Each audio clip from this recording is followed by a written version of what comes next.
Jim, you've looked for one final term. Why do you say unfinished business is your reason for looking for your final term as mayor? Actually, I missed out on a lot of opportunities. As you recall, about 3, almost 4 years now, probably, Dana College closed. And during that time, the city had to go on kind of a hold pattern. We didn't know what was going to happen up there.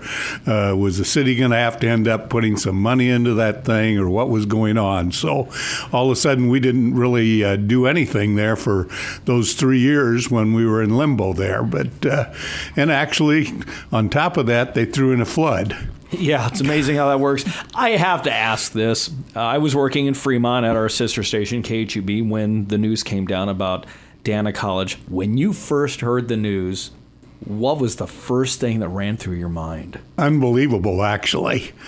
We had just had them at a retreat back in January of that year, and they had assured us everything was really going great up there. There wouldn't be any problem, but we didn't realize they had stuck all their eggs into one basket. Were there any initial indications that there had been any previous issues that made you and the power brokers here in Blair say, oh, wait a second, what is this? Were there any early indications? Well, I think throughout the years, and this is true of all small liberal arts colleges, they always seem to have financial problems. And Dana was no exception. They had made appeals here and there and doing this and that. We just wish they would have told us maybe prior to that, and there might have been some help we could have figured out, saving jobs that the city could have been involved in. Strengthening the partnership a bit more then. Exactly. As you look at the future of Blair moving forward, what are you seeing in your mind's eye? Oh, I think, I constantly tell people that being the mayor of Blair is the best mayor's job in the state of Nebraska. I'd have to work to screw it up. We've just got so many things going for us here, along with, we've got industry and jobs. That's a big factor right there. And then the old real estate saying about location. We're 30 minutes from the airport, 30 minutes from the Quest, it's not the Quest Center anyhow, the CenturyLink Center, 30 minutes from Central Omaha, 30 minutes from West Omaha. But yet we can come back to a nice little small town and feel really comfortable here. And the great thing is also, besides having the big city nearby, Blair itself has had such nice growth on the retail side, of course, with the addition of the Walmart Supercenter. Downtown really starting to happen. Businesses like the Heartland Tasting Room use Jerry and Rebecca Fox's business as a point of reference there. You have an anchor like Fernando's there, and there's a lot of positives here. And at the end of the day, if you want the great outdoors as well, you've got it right on your doorstep, too. Yeah, it's just such a great location. And you mentioned the downtown area. You know what? Ever since I became mayor, my vision for downtown would be restaurants and gift shops. One major drawback we've always had, trucks. Yeah, Harry and Wade talked about that recently, too. Very noisy. Yeah, that was a point of reference. But we are very close now to hoping to eliminate some of those with the bypass Highway 30 over to Highway 75. So, I hopefully that'll be one of the projects that will get uncorked in this next couple years, and would be something I'd sure like to see happen. What would be a timetable if it were to get approved tomorrow? What would be a timetable potentially from the start to the finish of the project? Probably at least 2.5 years. We are in a position where the city does have funds to put into the project. Some federal grant funds, some of our funds that we get every year that we've held back. And as soon as it gets approved, we are ready to go into the design phase and into the land acquisition phase. And the one thing about a truck bypass project is that that could also fuel future growth as well. Exactly. That should sure happen out in that area, I would think. Now, tell us about the one word that people hear and they go, whoa, FEMA. And you're looking at flood plans moving forward. Tell us about that from last night at the City Council meeting. I think, got most of the approvals in place where we can move forward from the mitigation with the 2011 flood.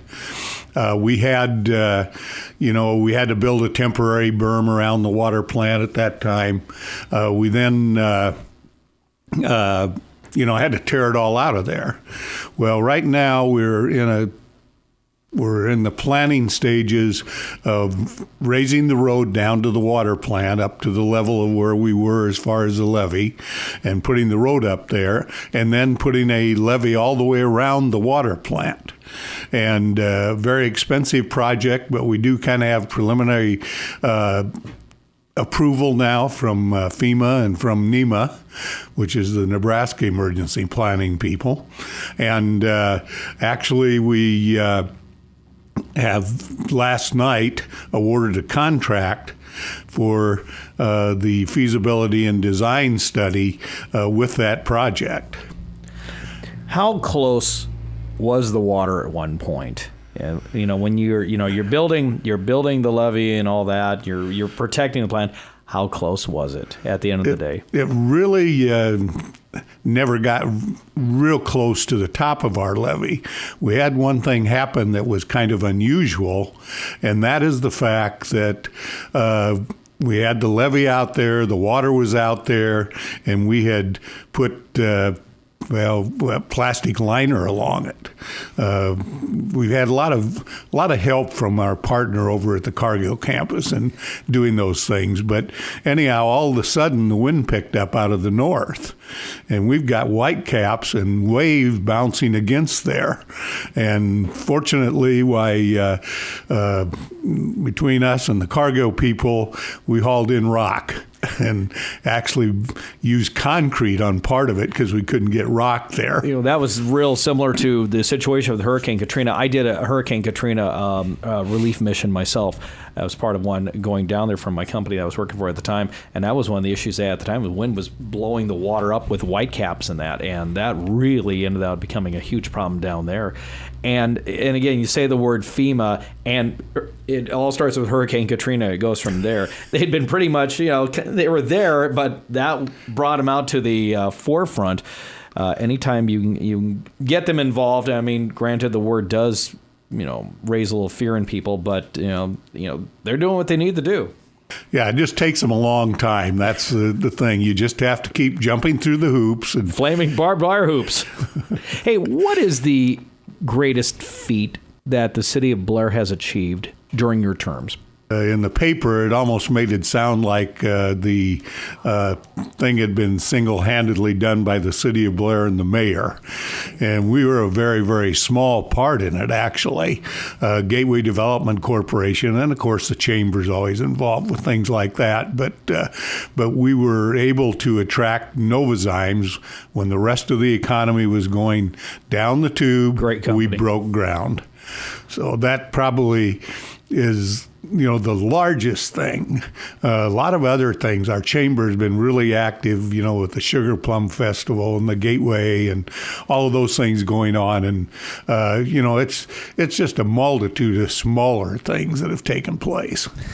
Tell us about something else that came up last night in the city council meeting, the nuisance house situation. Tell us about that. Well, actually, it got tabled last night, and the reason being that our attorney was needing to look into a couple more things. But occasionally our police officers get calls on, noise and rowdiness. Again at the same house. You get those kinds of things.